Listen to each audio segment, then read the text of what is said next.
His Divine Grace A.C. Bhaktivedanta Swami Prabhupada. The movement he started is now known to millions around the world, yet he himself remained in the background. Without personal ambition, he worked humbly to spread Krishna consciousness, devotional service to the Supreme Personality of Godhead. Yet his achievements and personal character did not go unnoticed. The world's leading scholars and religionists praised his unique contribution, and thousands grew to love him as their dearmost friend and well-wisher. In his memory, his disciples erected a stunning memorial in the hills of West Virginia, now visited by 500,000 people a year. In this and many other ways around the world, Srila Prabhupada is offered expressions of love by those whose lives he most deeply touched.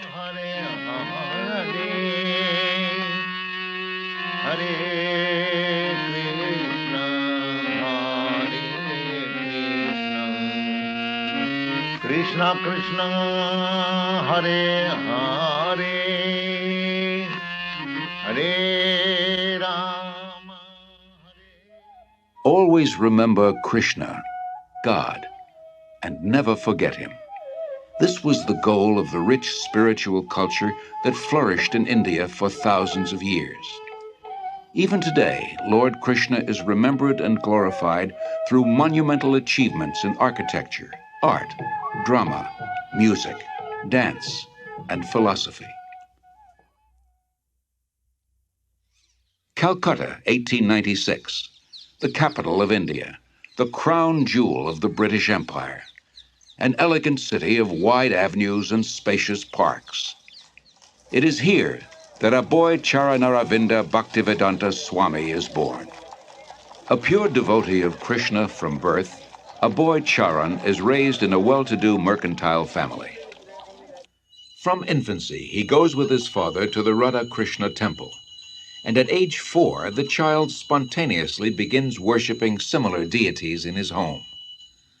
When Aboy Charan hears of Ratha Yatra, a traditional festival in honor of Lord Krishna, it further inspires his natural devotion. With his father's help, every year he holds his own small celebration, drawing the neighborhood children into the festivities. At age 8, Aboy Charan enters the nearby Mati Lal Seal School. After graduation, he attends Scottish Churches College, one of the most respected in Calcutta. At the time, Mahatma Gandhi is organizing his countrymen in a nationwide boycott of everything British. Gandhiism is surging through India, uniting her in a massive non-cooperation movement.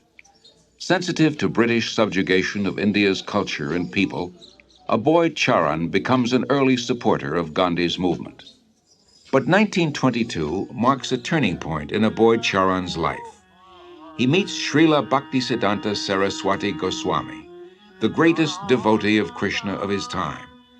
Srila Bhaktisiddhanta belongs to the disciplic succession of spiritual masters extending back to Lord Krishna himself. He convinces Aboy Charan that Krishna's spiritual message transcends India's dependent position. Nothing is more important. He requests Aboy Charan to spread Krishna consciousness in the Western world. Aboy Charan hears and is deeply impressed. By this time, Aboy Charan has a growing family. He moves to Allahabad and starts a successful pharmacy. All the while, his spiritual master's words remain implanted in his heart. In 1933, he becomes a disciple of Srila Bhaktisiddhanta, who comments, "He will do everything in due time." 3 years later, Srila Bhaktisiddhanta leaves this world, after again requesting Aboy Charan to preach in English. Aboy Charan takes his words to heart and starts writing prodigiously. In 1944, he single-handedly begins publishing and distributing Back to Godhead, a fortnightly. The first issue addresses the crisis of war. The Second World War within 20 years is scourging the earth. Back to Godhead points out that people throughout the world want an end to war. But so often they want God's kingdom without God. and they cannot have it. All our plans will be doomed to failure by our own selfishness unless we turn to God. After the war, Aboy Charan moves to Jhansi and founds the League of Devotees. He prepares a charter for an international organization, its members dedicated to a peaceful, God-centered life. Acharya Prabhupada, his first disciple, remembers.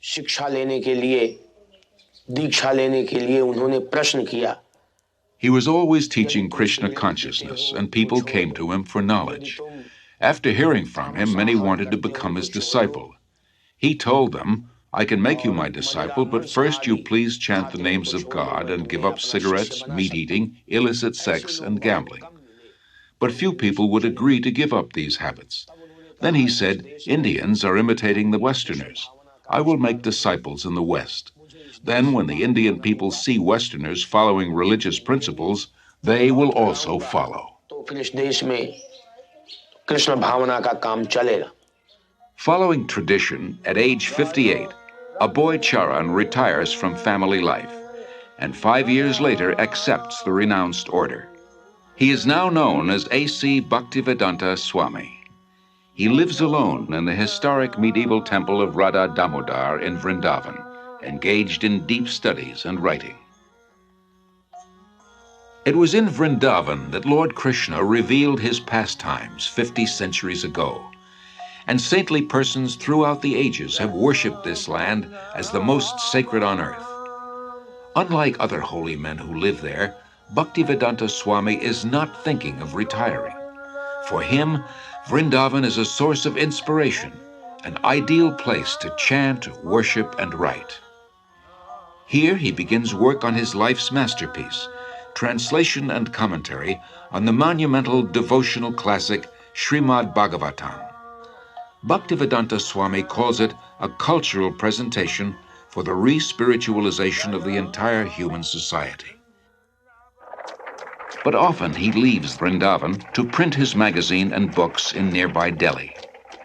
Traveling takes time and tolerance, but Bhaktivedanta Swami accepts it as part of his spiritual mission to broadcast devotional service to Lord Krishna. He writes, "Our leaders have carefully set aside the treasure house of India's spiritual asset, and they are imitating the Western material way of life. But people are more unhappy than ever before because of the exclusion of the most important part of life, the spiritual aspect." In Delhi, Bhaktivedanta Swami personally distributes copies of Back to Godhead, and with small donations, struggles to maintain the publication. He regularly sees Surendra Kumar Jain, a printer. It was somewhere in the month of February 1956 that I first met Prabhupada. He came to my press for getting the magazine printed, Back to Godhead. I found that it was not very easy for him to collect money. He would come to the press practically every day, and after the printing was done, he would do everything himself. But he was a dedicated person, a very committed person. And at the times when he was not in a position to pay the bills, I would ask him, "Why are you running this? Why don't you stop it?" He would say, "No, it is my mission. And one day, Surendra Kumar, you will see that I will succeed in my mission." By 1964, Bhaktivedanta Swami completes 3 volumes of Srimad Bhagavatam. Prime Minister Lal Bahadur Shastri lauds his accomplishment and recommends his books for placement in India's public libraries. Sumati Morarji, chairman of the Scindia Steamship Company, gives contributions for printing Bhaktivedanta Swami's books and arranges for his passage to America. And he used to come every evening.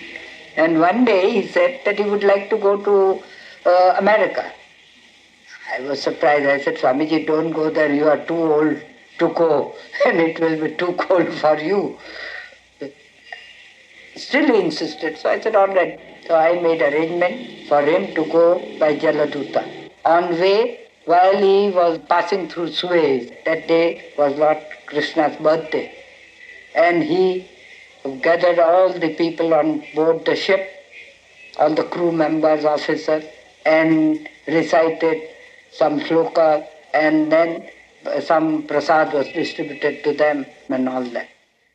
Bhaktivedanta Swami, a lone mendicant, 70 years old, traveling halfway across the world. His only resources, the message he carries and his unflinching faith. The voyage on the Jaladuta proves a great trial.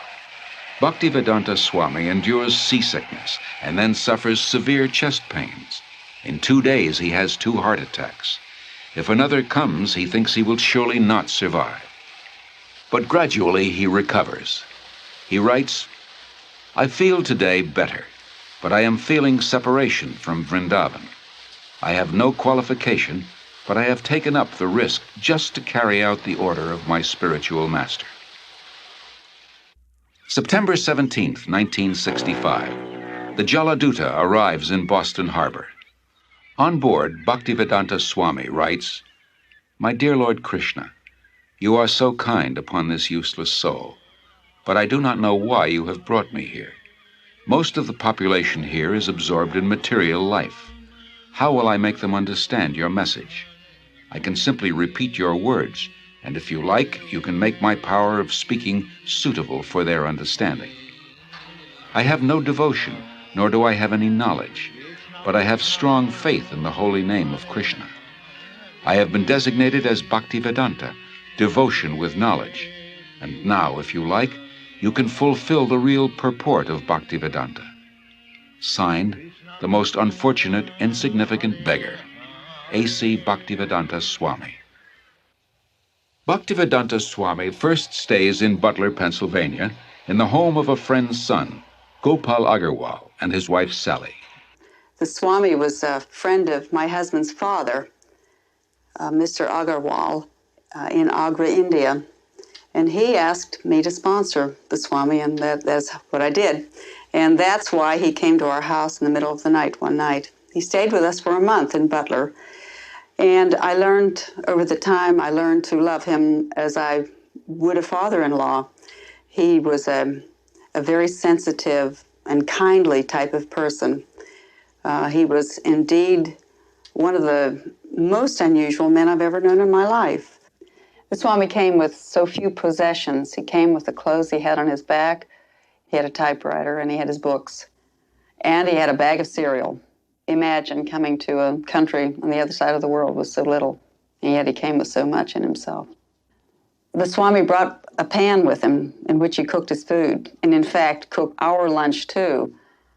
Our little boy was only 6 months old when he came, and the Swami was there when Bridge first stood, and he laughed and laughed to see him stand up. When he laughed, he was just oceanic. He just seemed to take in the entire universe when he laughed, and he laughed a lot.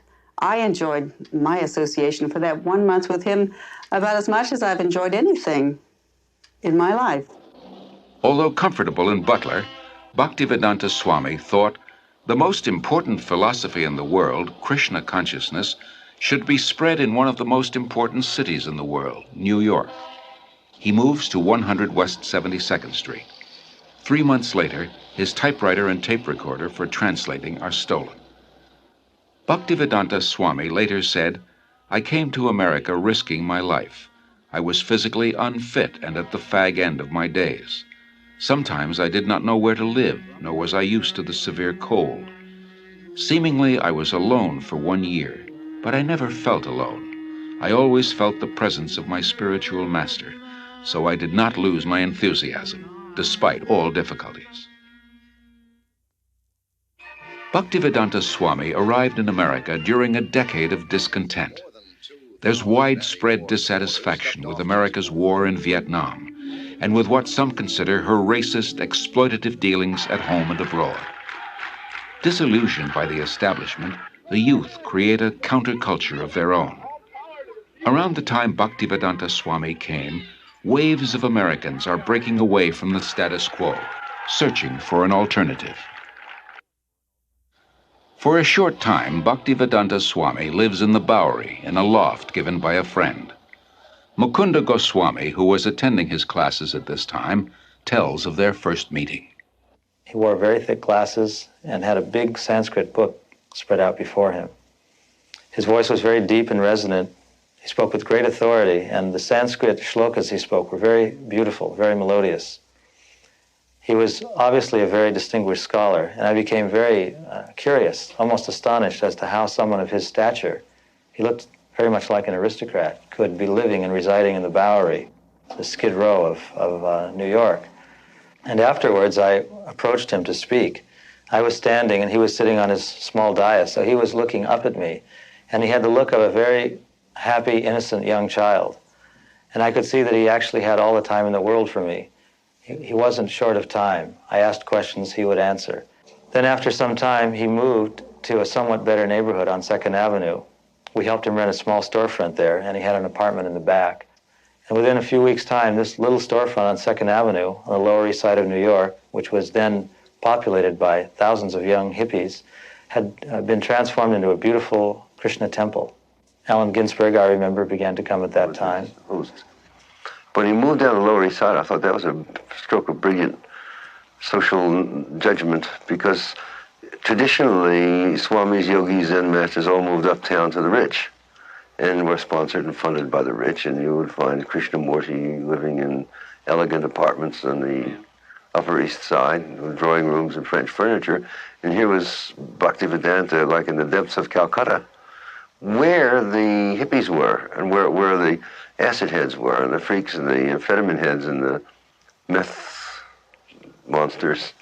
So it seemed like he was actually bringing some kind of ray of song and light to the right place, the lower depths where it was needed. And where, of course, the Lower East Side was the intellectual center in certain respects, in art and in advanced spiritual vibrations, particularly in the 60s. So it seemed historically just move on his part.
Celebration at Tompkins Square Park, which was last Thursday, or Thursday before last. And I knew I had been seeking a guru for a while. So Krishna sent me there, and I was there. And after meeting some of the initiates, I knew that the Swami really had to be into something. I came here in America in September 1965. I was wandering in the street, and some of the boys saw me, and gradually they came to me. My mission is to preach the philosophy of Lord Chaitanya, chanting Hare Krishna, Krishna Krishna, Hare Hare, Hare Rama, Rama Rama, Hare Hare. This transcendental vibration will cleanse the dirty things of the mind. It doesn't matter what he is. This transcendental vibration is equally appealing to everyone without any question of language, nationality, creed or caste, because it is coming forth from the depth of the soul. Krishna was all along preparing something, Bhaktivedanta Swami later wrote, and he brought you to me one by one, sincere boys and girls, to be trained in Krishna consciousness. Now I can see that it is a miracle. Otherwise, one old man with only a few books to sell for barely getting food, how could he survive, what to speak of introducing a God-conscious movement in a materialistic society? For Bhaktivedanta Swami, these are happy days.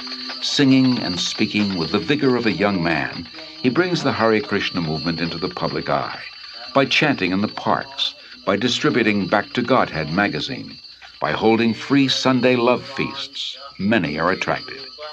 His hopes for the future expand without limit. The Hare Krishna movement has taken root.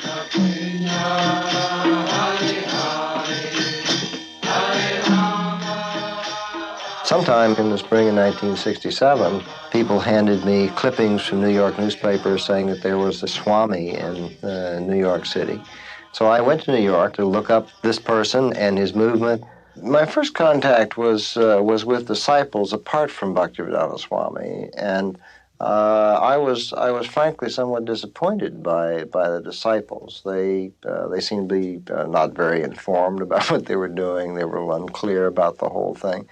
And yet they were terribly serious and terribly devoted to what they were about. And I couldn't put those two pieces together. You know, their confusion, uncertainty on the one hand, and their commitment on the other, until I met Bhaktivedanta Swami. And as soon as I met him, which was after several visits to the temple, I realized that this was the person who really made the whole thing go. But the impressive thing about that was he was never himself in the center. He never said, you should do this because of me. He always said, you should do this and I should do this because of Krishna. When he gave them instructions to do what they thought were impossible things, like he told one of the early disciples, go start a magazine. The guy had never had any contact with a magazine before in his life except to read one. And he said, how am I to do that? And Bhaktivedanta Swami said, Krishna will help you. He was just astonishing in terms of the personal impact that he had on people, the way that he was able to give them confidence in themselves, but more importantly, give them confidence that there was a guide who was leading them and would give them the strength that they needed. Bhaktivedanta Swami does not belong to New York. He belongs to Krishna. So when a few of his followers invite him to San Francisco, he goes and introduces the freewheeling youth to Krishna, his ancient culture, his spiritual food, his eternal chant, the way to stay high forever. In the heart of the hippie movement, Haight-Ashbury, Golden Gate Park, and in the hearts of the hippies, the Hare Krishna mantra resounds with unimagined potency.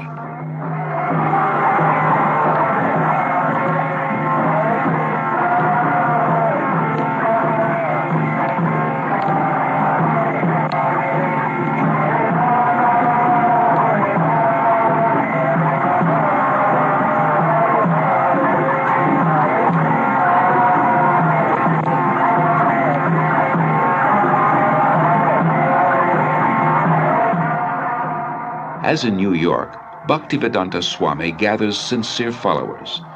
The Hare Krishna movement begins to grow. Bhaktivedanta Swami becomes respectfully known as Prabhupada, meaning one at whose feet the masters sit.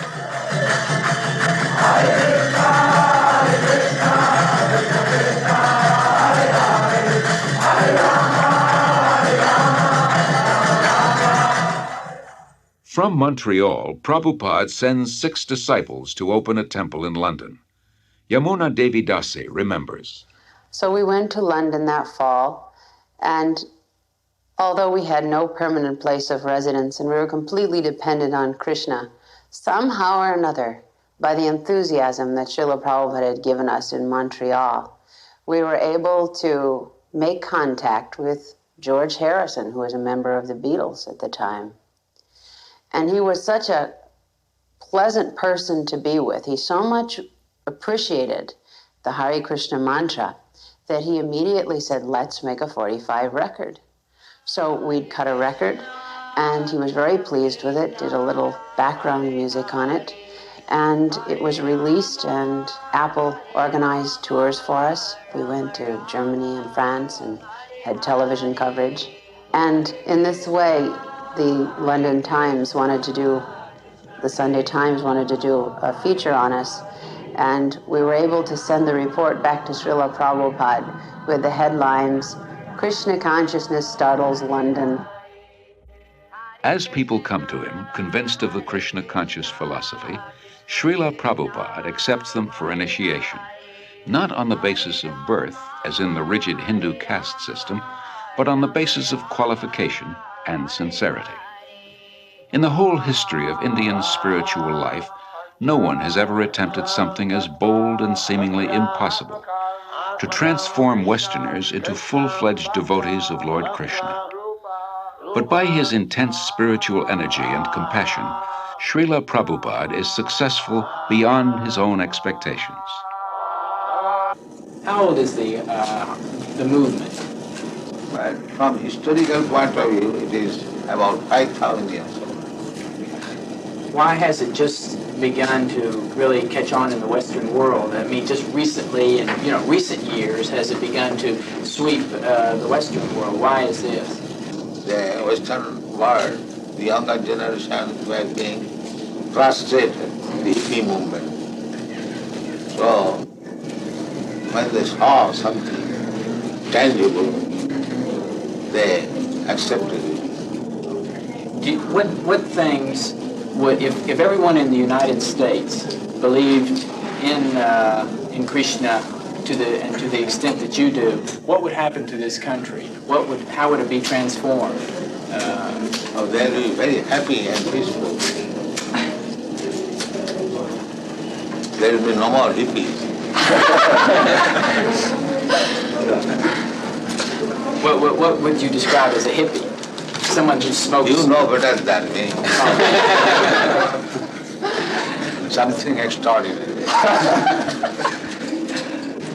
The thing that really inspired me the most about Srila Prabhupada was his complete dedication to his devotees.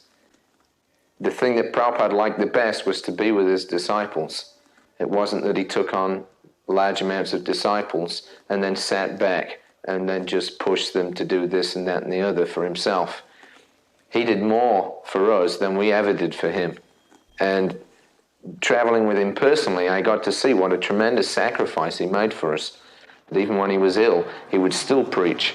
He would still be concerned. He would still be asking after how things were going in the society that he created, how were individual disciples doing. He always had time also to look to our personal needs. He was very concerned. Prabhupada wasn't aloof. All he really wanted was us to reciprocate the love that he gave to us. And if we reciprocated, he would give us more. So my personal experience with Srila Prabhupada was that I found in him a person that I could actually genuinely, fully give myself to. In Srila Prabhupada's eyes, Krishna consciousness is not an armchair philosophy or a part-time religion. It is a way of life, a transcendental culture that can end man's political, economic, and social problems. To realize his vision, Srila Prabhupada circles the globe 14 times in 12 years, inspiring his followers and discussing Krishna consciousness with all interested persons. His door is open to everyone. Actually, nothing is private property. Everything belongs to God. Rather, we have stolen God's property and claiming my property. Then in Australia, the Englishman came here, but is that the property of the Englishman? It was there. America, it was there. And when everything will be finished, it will be there. In the middle we come and claim it is my property and fight. To revive the Krishna conscious tradition in its full richness, Prabhupada envisions God-centered, self-sufficient farm communities based on the principle of plain living and high thinking. The first such community begins on 133 acres in the hills of West Virginia. Prabhupada calls it New Vrindavan, after Krishna's place of pastimes in India. In 1972, Srila Prabhupada begins a Krishna conscious primary school system in Dallas, Texas. Srila Prabhupada very practically introduced a primary school system to teach children self-realization along with regular studies. This means that the Gurukul system is unique in that the educators are themselves free of vices. We could hardly find an institution where the faculty members are free of loose sexual relationships, intoxication, smoking, although they may have good credentials academically. That would be rare to find.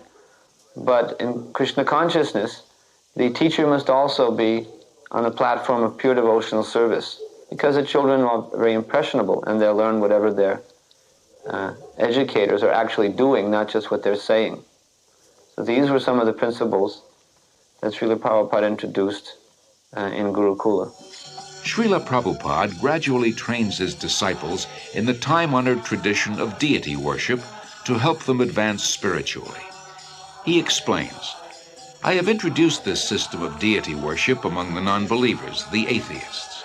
Krishna cannot be understood with our present senses, but by his kindness he agrees to personally appear as the deity to accept our service.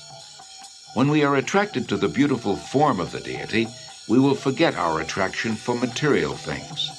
And as we serve the deity, we will develop pure love of God. Then our lives will be successful."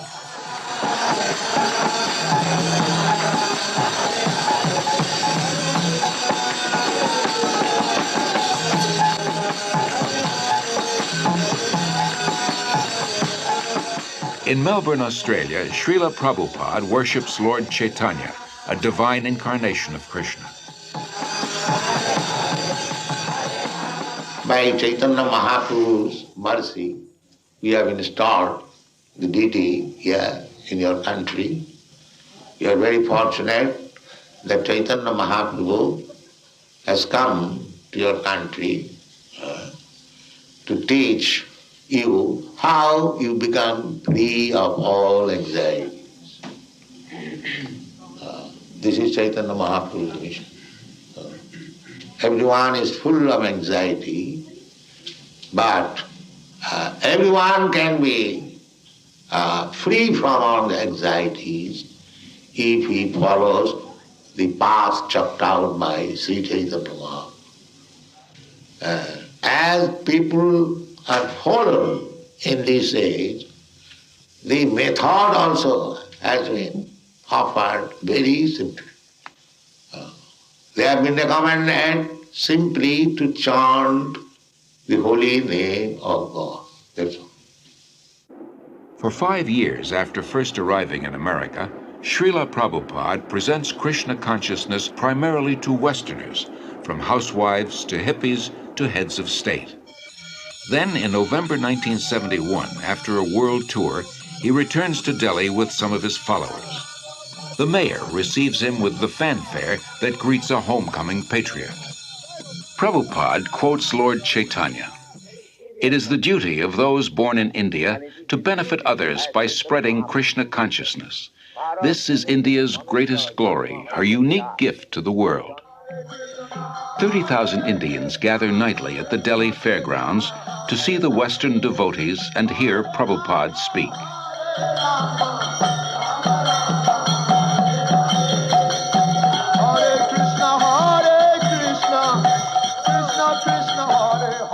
To bring about this change in India, that the revival of Krishna consciousness, Prabhupada's plan was to bring his dancing white elephants. He told us that when I bring my Western disciples to India, they will all come to see my dancing white elephants.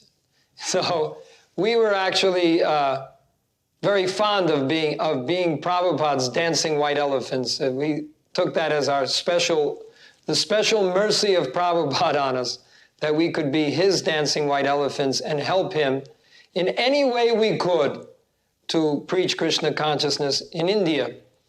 Prabhupada was told by an astrologer in Navadip in West Bengal that when he saw Prabhupada's face, a photo of Prabhupada, he said, this man, he has the ability to make a house in which the whole world can live peacefully.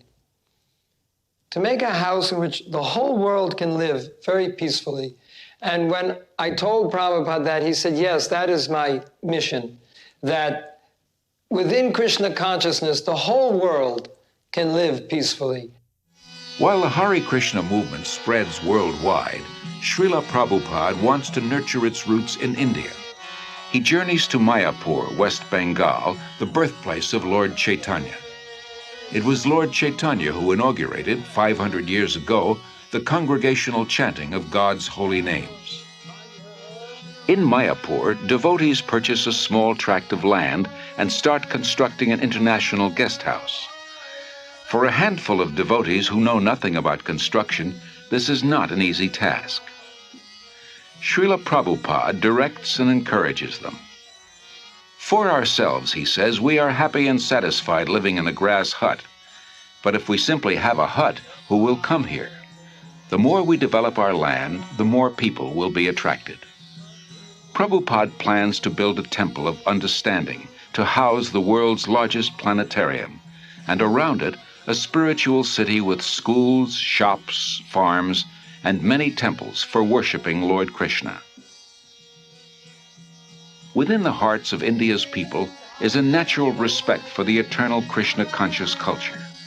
Many come forward to take part in Srila Prabhupada's movement and accept initiation from him. No one should go hungry within a 10-mile radius of the temple, Prabhupada instructs. In March 1972, devotees start the ISKCON Food Relief Program, distributing prasad, vegetarian food offered to Lord Krishna. As the Mayapur project develops, Prabhupada invites his disciples from 6 continents to join together yearly on the anniversary of Lord Chaitanya's appearance. Prabhupada wants them to be purified and inspired by remembrance of the Lord in his holy land. In Vrindavan, Srila Prabhupada treats his followers to a guided tour of the holy places and personally relates Lord Krishna's pastimes. The devotees relish a bath in the sacred waters of the Yamuna River.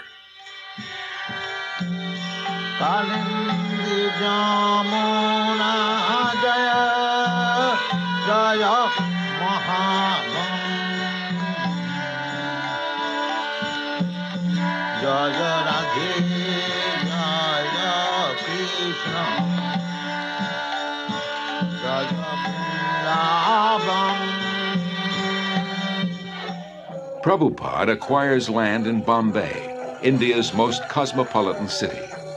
Although he has only a hut for a temple, Prabhupada envisions an international cultural center. His ambition is to give as many people as possible access to the nectar of transcendental life, whether through philosophy, service, or spiritual food, so that everyone can become happy, hopeful, and peaceful. Dr. N.D. Desai, a leading Bombay industrialist, recalls. From 1971 through 1977, I must have met Prabhupada many, many times. And each time I met Prabhupada, I would try to find fault with him. And even I would try to make him angry, or I once even tried to find out whether he was greedy. I just couldn't find any fault with him. In fact, in matter of business life or daily life, we do try to see the weakness of the other person, and sometimes we try to, as a businessman, try to take advantage. But here was a person who just wouldn't become agitated. There was absolutely no lust in him. There was no greed in him. There was, I couldn't see a spot of jealousy in him.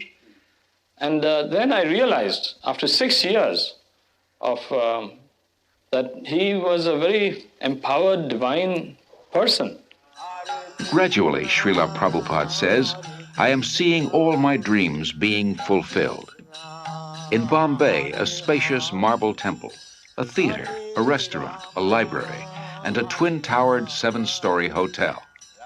In Mayapur, the planned spiritual city develops.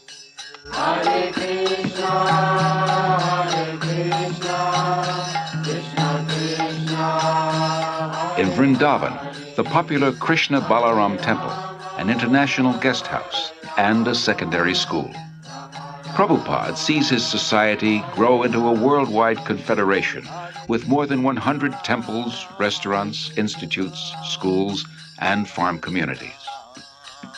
500 years ago, Lord Chaitanya predicted that one day the holy name of Krishna would be heard in every town and village of the world. By the mid-70s, Hare Krishna becomes a household word. When I first met the first Hare Krishnas, I can remember how surprised I was, and really I wondered what this meant. The costumes and the chanting and the shaved heads appeared a little strange, a little bizarre to me. But the more I came to know the movement, I came to find that there was a striking similarity in the essence of what they were teaching and saying, and in my understanding of the original core of Christianity. That is, living simply, not trying to accumulate worldly goods or profit, living with compassion toward all creatures, sharing, loving, and living joyfully. I am impressed with how much the teaching of one man in the spiritual tradition that he brought has impacted itself into the lives of so many people. So in my own view, his contribution is a very important one and will be a lasting one. As a child, Srila Prabhupada celebrated Rath Yatra near his home in Calcutta with his playmates. Years later, he is still celebrating the Rath Yatra festival, but now on the main streets of 20 large cities around the world, and with hundreds of thousands of disciples and guests.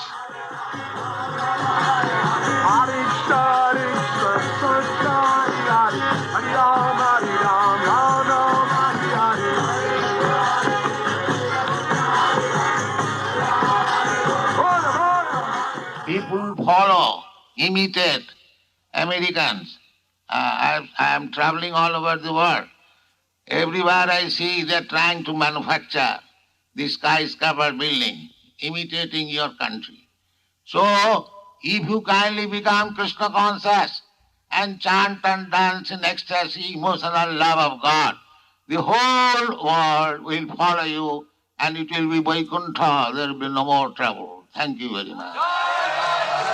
Hare Krishna, Krishna Krishna, Hare Hare, Hare Rama, Rama Rama, Hare Hare, Hare Krishna, Krishna Krishna, Hare Hare, Hare Rama,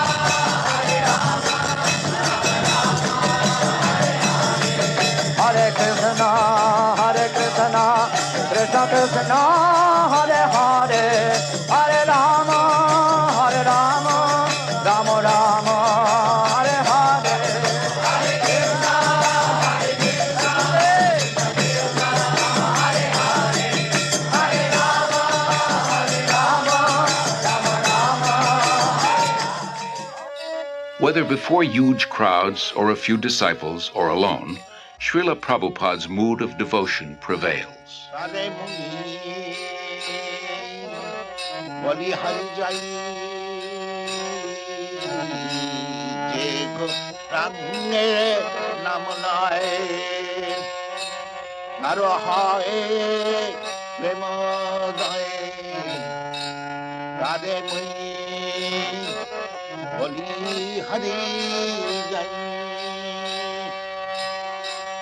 Gauranga gulate jhure Nitalila tare jhure Gauranga gulate jhure Nitalila tare Se jana bhakti ante kahu hari.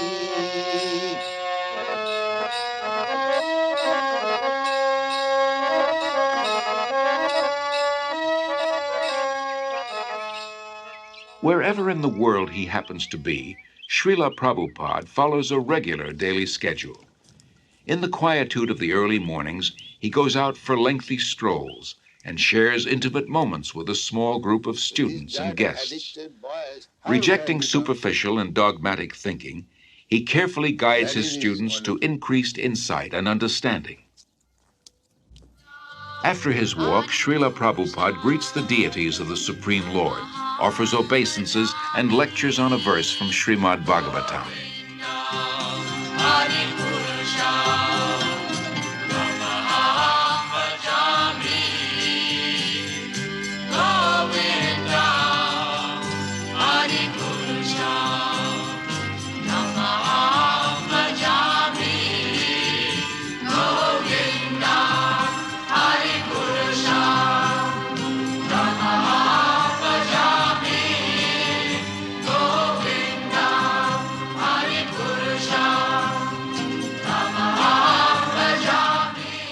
So you may have $2 million, I may have $10, you may have $100. Everyone has got some riches. That is admitted. But nobody can say that I have got all the riches. That is not possible. If somebody can say that I have got all the riches, he is God. That is spoken by Krishna. Nobody has said in the history of the world. Krishna said, Bhoktaram Jaggathamasam Sarvaloka Maheswaram. I am the enjoyer of everything. And I am the proprietor of all the universe. Who can say that? That is God. In the afternoons, Prabhupada meets with guests, here in Los Angeles with scholars of religion. Your pride, your property, your family, your bank balance, your skyscraper building, all taken. Yes, finished. Got out. This is God. Now you understand God? To believe or not believe, God will come one day. He'll take you, take your everything and get out. That is stated in the Bhagavad Gita. Those who are not believer in God, to them I come as death and take away everything. Finished. That one has to believe.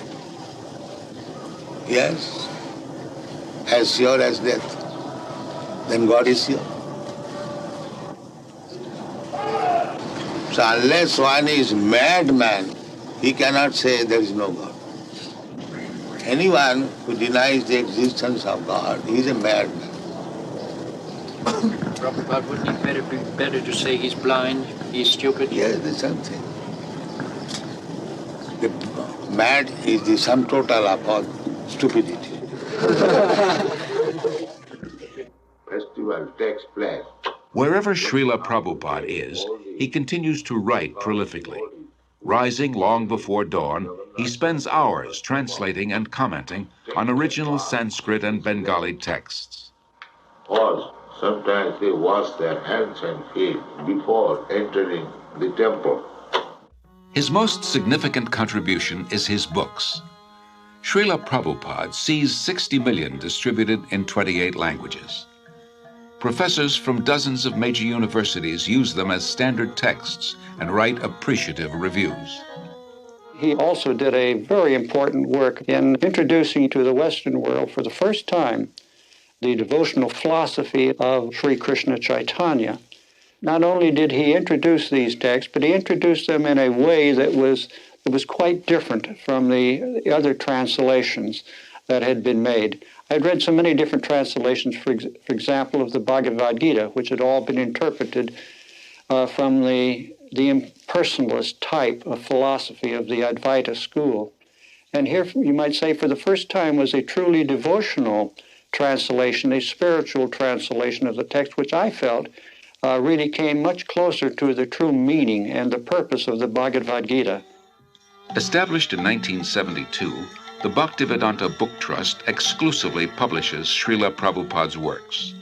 It becomes the world's largest distributor of books in the field of Indian religion and philosophy. For Srila Prabhupada, The transcendental knowledge in these books forms the basis of the Hare Krishna movement, a movement prophesied to grow for the next 10,000 years. In 1977, despite his failing health, Srila Prabhupada continues traveling and teaching. February 1977, the world's largest pilgrimage, Kumbh Mela in Allahabad, India. Millions gathered to bathe in the holy Ganges. Although physically weak, Srila Prabhupada attends. His disciples perform kirtan and distribute books and Back to Godhead magazines. Practically from the very beginning, Srila Prabhupada gave us notice that he would not always be with us. Of course, it was only a few months after he opened the storefront on 26th 2nd Avenue that he became very ill, and he had that heart attack or whatever it was, and it seemed even at that time that he might leave then. And he warned us. He said, I am an old man. I may leave at any moment. The notice is already given. 70 that has already passed. So Prabhupada was never under any illusion that he would remain forever in this world with us. But he said, my instruction will remain. And he trained us from the very beginning to follow his instruction and to use our individuality to execute his instruction for the glorification of Krishna. Although his illness steadily worsens, Srila Prabhupada speaks nightly at a program in Bombay. In May, he journeys to Rishikesh at the foot of the Himalayas to try to regain his health. There, he continues to instruct his intimate disciples. Then in October, Srila Prabhupada returns to his old home, Vrindavan, to spend his final days.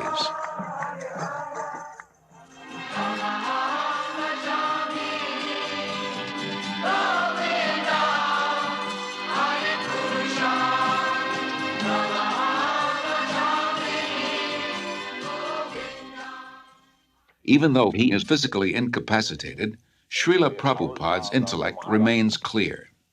He continues dictating translations and comments on his life's work, Srimad Bhagavatam, until days before he departs from this world. Everything is active, moving by the supreme desire of Krishna. This consciousness is Krishna Consciousness. November 14th, 1977, His Divine Grace A.C. Bhaktivedanta Swami Prabhupada passes on.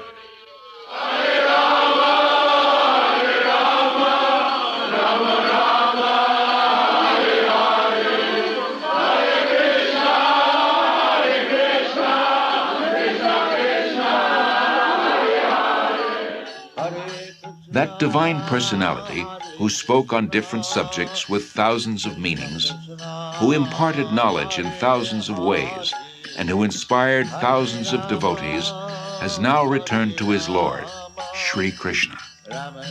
Being kind to his devotees, Lord Krishna gave them the association of Srila Prabhupada. Being independent in his desires, the Lord has now broken that association. Yet Srila Prabhupada remains. He lives forever in his teachings, and he lives forever in the hearts of his followers as their ever well-wisher.